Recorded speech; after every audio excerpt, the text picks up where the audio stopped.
onto my watercolor experiment. So this is a beautiful, it's like a linen cover. It's by Hannah Mule. It's a German company that makes amazing watercolor journals, and I just love their cotton-based watercolors, the paper. And so this is when I first got something called peerless watercolors. These are strips of watercolor paper. Let me grab it so I can explain it to you better. Where are my strips? I have tubes, I have dots, I haven't used those strips in a while, so I might not find them that easily.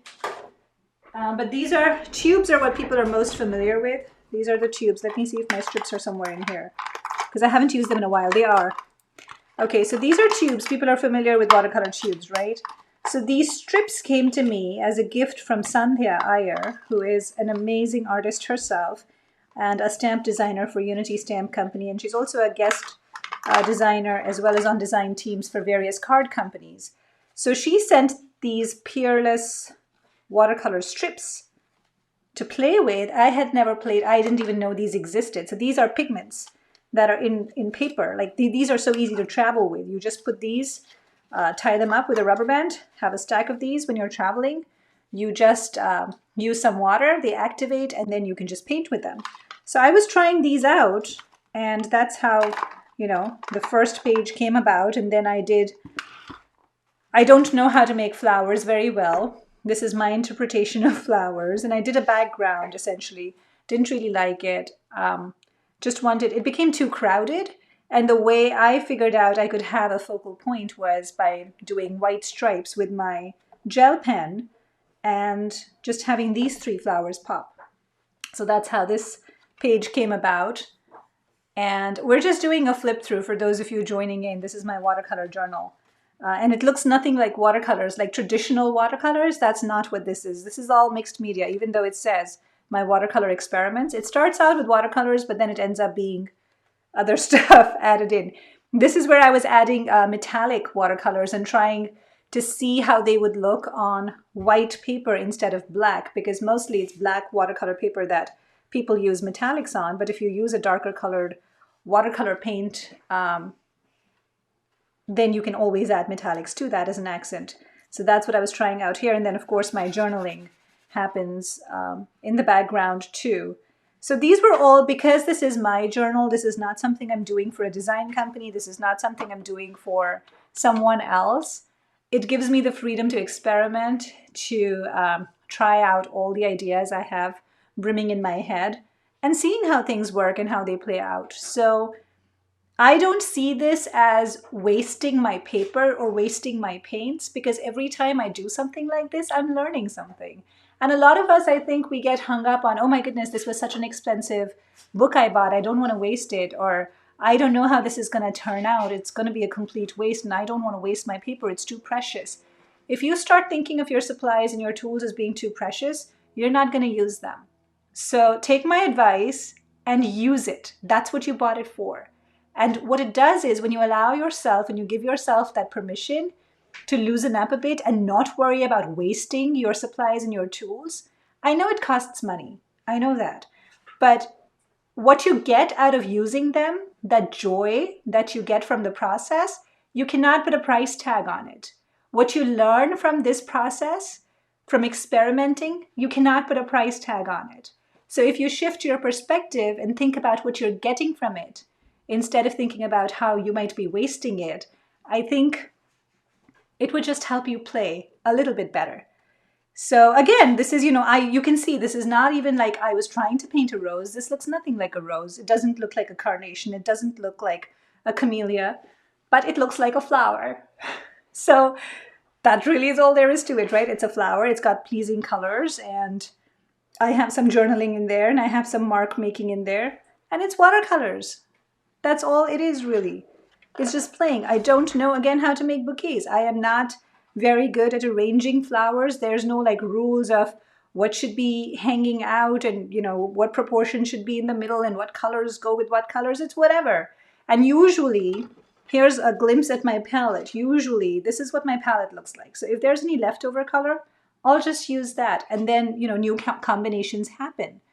So if you're not very purposeful about what you want from a blank page and you're just playing, I think the results are so much more organic and so much more satisfying because you're not going in with an agenda.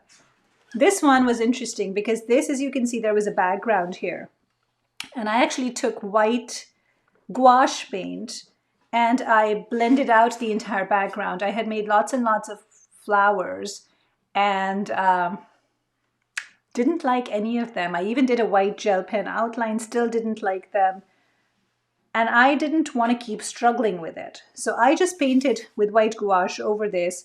And while the white gouache was still wet, I wrote out my frustration. And then I just wanted to paint one flower. And I didn't care how that flower would look. I just wanted one flower. And so I did that. And ultimately it turned out okay. And so then I wrote some more words and these were more positive. And I can see another day over here. So, it's a whole process. It became a journal. It just started. And you can see this is all over time. This is not all done in one day. So you can see how the flowers will start looking different as I'm practicing. Now this is again because I had just gotten my gouaches out. I wanted to see what would happen if I did a background and then tried to paint gouache over it. And you can also see some scribbles over here. But then there's only one word that you really can make out, and that is love. So these are things that happen in the moment that are not planned, that are just super duper organic. This is what happens when I see something painted by someone who is an amazing floral watercolor artist. And I am like, okay, I'm going to channel that person. I don't know who that artist was, unfortunately. I saw something on YouTube. I was like, I'm going to channel that person. I'm going to make flowers that look as pretty as hers. And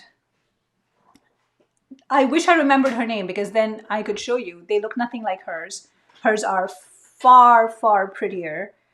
But these are my flowers and I'm proud of them. So you have to learn to stop comparing yourself to someone. And that is why I do not use Pinterest and I do not use Google Images and I do not have references when I am watercoloring. I don't do that because for me, it becomes too stressful. If I'm trying to look at a painting and I'm trying to copy that painting, I've been there, done that. I don't want that experience. I don't get anything out of that experience. So I just sit down and I paint, and then whatever happens, happens. And if it doesn't look good, I paint over it. And again, you can see the same story is kind of repeating itself, where I started out with something, I didn't like it, I covered it up, and then I painted something else. And then I started adding sketch lines. That's another trick that you can use, is when you don't like something, you add some sketch lines to it. It starts taking on a different feel to it. I love this one.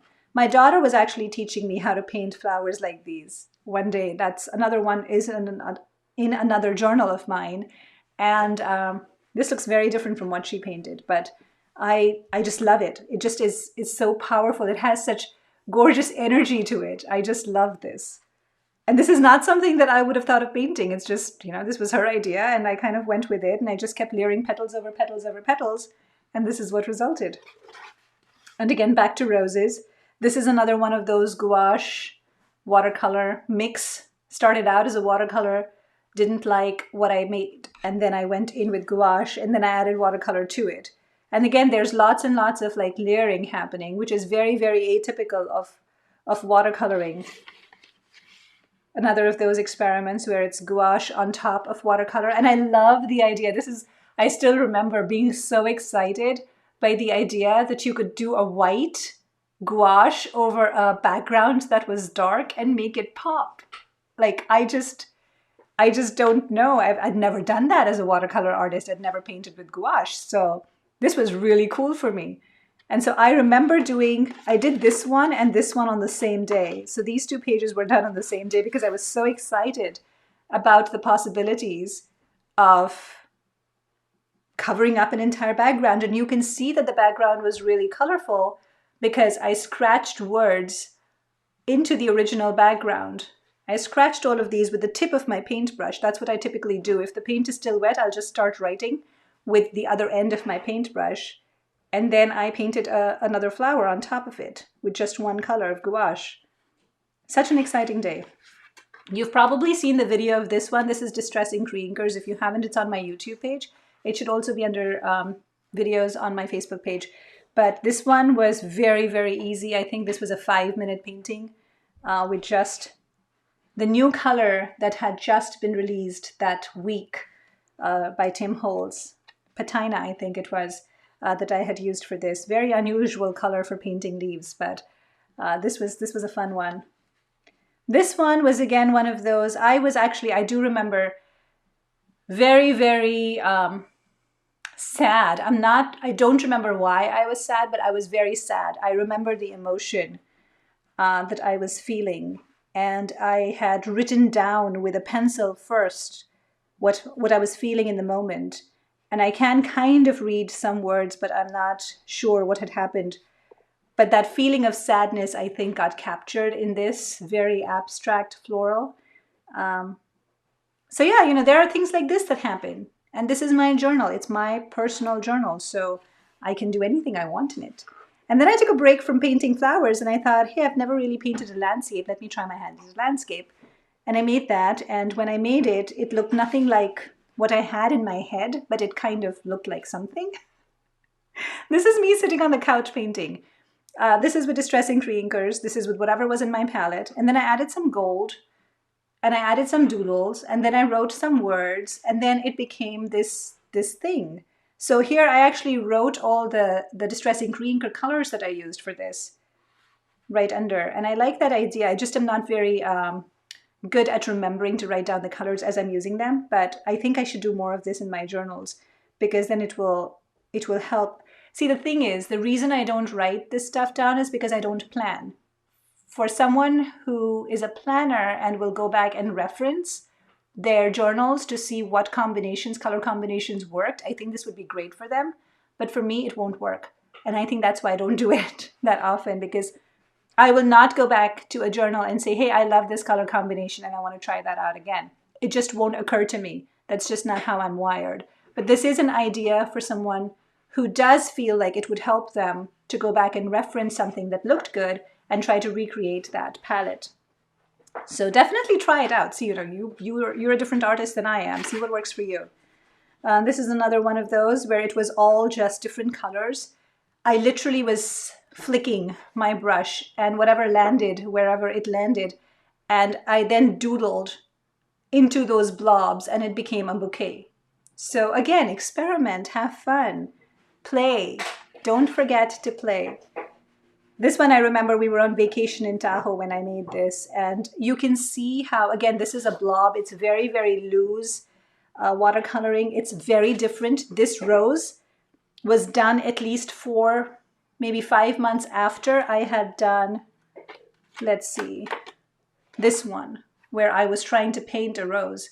And you can already see how different. I like this one much better, but it's a completely different style, so you can't really compare this one to this one. You really can't. They're just completely different flowers. And I think a lot of that, when you go back and look at your journals, a lot of that kind of reminds you how you as a person are also changing. You're constantly evolving. There's nothing wrong with that. In fact, I embrace that. We're not meant to be static. We're not meant to be stuck in one particular title or label that we like to give ourselves. I think we are constantly evolving. Every single day we're learning something new. And I think that's kind of the result of this. This again was me pushing myself out of my comfort zone and not just making this become like a flower journal. I love this. Home is a feeling, not a place or a building. We live in a red brick house, and I think that's kind of where that came from. We do not have a driveway like this or wilderness like this, but this was done in autumn, and you can see how that kind of got reflected with a bit of spring showing through, because, hey, it can be a fantastical painting. It doesn't have to be. I don't do realism, so I could make it whatever I want. And then that addition of gold. You see how that little bit of gold, the metallic, just adds so much to anything very simple. I love this one, and again, totally unintentional. This does have a bit of color pencil in it. I had started making these shapes and they looked like grassy hills, and then I had done these blobs here. And I originally had thought of turning these into flowers, and then I thought maybe these could be hot air balloons. I'm not sure what I had been watching, when I made this, probably something on TV or an ad or something, some magazine, something stuck in my head. And that's kind of what showed up here. And I wrote, let all your worries float away. And if you notice, there's actually a fair bit of journaling here. So there's a lot of writing over here that's happening on those hills and in these balloons. So there are things I wrote in each one of these that's different. So you don't just have to do one thing. You can do so many different things. And I love this one because, so I painted it, I added the gold, but then I think it was maybe a month or so later that I went back to this page and I thought, I want to write all the quotes that I love about roses on this flower. And that's what I did. A rose is a rose is a rose. And I put the quote and I put the person, if I knew who had said it. Beauty without virtue is like a rose without scent. The person's name who said it is also in there. So I just love adding that. Take time to smell the roses. That's a proverb. One rose is enough for the something. I can't read my own writing. For the dawn by Edmund Jobs. So yeah, you can see it's like it's really tiny, some of this stuff. And at first glance, all you really see is a rose is a rose is a rose. But then when you start looking closer, you see that all of those black things are actually words. So again, just some ideas on what you can do with very, very loose watercolor painting. This is one of those when I was really, really tired. I was so tired that day. I was just mentally and physically exhausted when I painted this. And I think for me, this felt like this was a relief to paint this. It felt cathartic. And it didn't take very long. This was literally a 3-minute painting. And it does have the color pencil lines, which I didn't blend in. These are the Derwent Inktense, which are water soluble. I could have blended them in, but I didn't care to. And I wrote, dreams lead you to reality. And this was when I had just finished recording a course, one of my online courses. See how dainty this one is? It's like a different mood, right? I'm in a different mood and I can see that. Say thanks often and be kind always. That's what this says over here on the side of the vase. And again, you see how this is a very intentional bouquet, and you go back to the one that was really random in the past. You see how they're completely different points of time in my life, completely different technique and style of doing it. Give gratitude with a full heart every day. I really truly believe that. And there's no doodling in this. I didn't doodle at all. This is just loose watercoloring. Oh, and then this is one when I think I did I launched the course with my portraits with acrylic inks. I wanted to see if I could make something loose with just watercolors and how that would turn out. So again, this is one of those very in the moment, very influenced by what else was going on in my life and just trying that out. And then I added more things over here. You know, you have so many doubts and you have so many narratives, and there's all of this, the body image, the anxiety, the sacrifice, all the dark thoughts, being critical, being an introvert, am I enough? All of that plays into, this whole cobweb. But then there's this very, very light image. And the choice of colors makes a difference too, I think, when you're making something like this with just a gold strand. So you can have something become very powerful with very, very pastel colors too.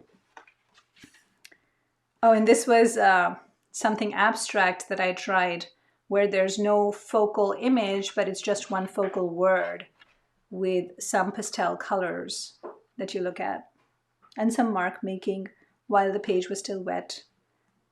But I love the gold. I just love that gold.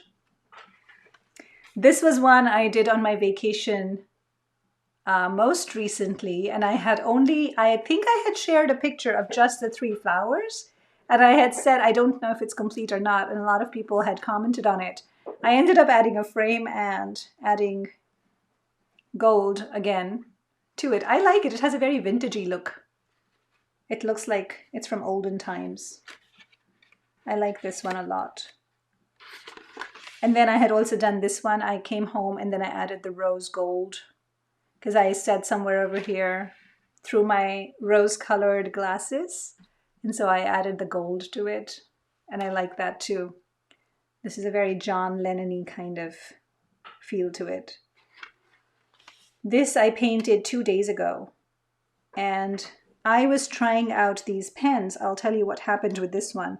So I got these pens from Kelly Creates. She is an amazing artist who does great doodles and also calligraphy. And I had been wanting to buy these pens. They've been out of stock forever, and they finally came in stock, and I bought them. And I made the mistake of not reading that they're not waterproof. So I wrote the words love, kindness, and empathy first. And then I assumed that this is waterproof. And so when I watercolored over it, they smudge all over the page. And you know, it's watercolor, so what are you going to do? So it started looking very gray. And then I added some green. Again, I was just using whatever was on my watercolor palette. So I'm just using that. And playing with the same colors didn't bring out any new colors. So I just used what I had in my palette and some gold. And when I finished painting the balloons, I rewrote the words love, kindness, and empathy. And it looked really, really morose. It looked very depressing because it was just so dark and gray down here. So then I picked up my Posca marker and I started writing what I was feeling about these 3 words and why I chose them for this particular page. And as soon as I started doing that, that element was introduced. So you have words, and it also introduced lightness. So the white did that. So I share this because I don't want you to feel like, oh, this is ruined. Oh, I've got to, like, what did I do? I've got to start over again. I have to trash this page. I want to tear this out and throw it away. I share because you know that all of these pages went through very different journeys. None of them were intentionally made like this. But I also didn't give up. I turned them into something else. And I'd like to encourage you to try to do that. And here's again a very, very simple. This is me testing out a paintbrush. So I had, where is the paintbrush? Let me find that paintbrush. I invested in a really expensive paintbrush from Da Vinci, and I was testing it out. This is the paintbrush that I got myself as a treat. And it's a very expensive paintbrush, and I really should take better care of it. So I need to wash this. But yeah, I was testing that out. So I was seeing what shapes it would make, and these are the very organic shapes it made. And again, 5 minutes, not much. And this was my last one. And I wrote dream on that, and it's got a silver pen. This was all wet on wet, just blobs. And then I just added some lines with my white acrylic pen and my black acrylic pen. And if you'll notice, it's very similar to the first page, the last one, but very different. So there you have it. That's my watercolor journal and mixed media journal and journaling journal, therapy journal, whatever you want to call it. My experimental journal. It's all here. And this is my time capsule. So I wanted to share this, and I wanted to encourage you to keep playing, to not get hung up, and to get out of your own head and just play. Just breathe, just play. Have fun. Don't think. Definitely don't overthink. Because the more you think, the more you start getting caught in that. And you're not releasing the artistic energy out. Whatever that energy is, it might be good or bad. It needs to come out of you, and it needs to flow through your hands without any thoughts being put into it. So I hope that this inspires you to do that. I hope it inspires you to have a different kind of conversation with yourself when you're making art. And I hope it also encourages you to encourage others. Have fun. Take care. Be kind to yourself too. Don't forget to be kind to yourself. That's important. All right. Bye-bye.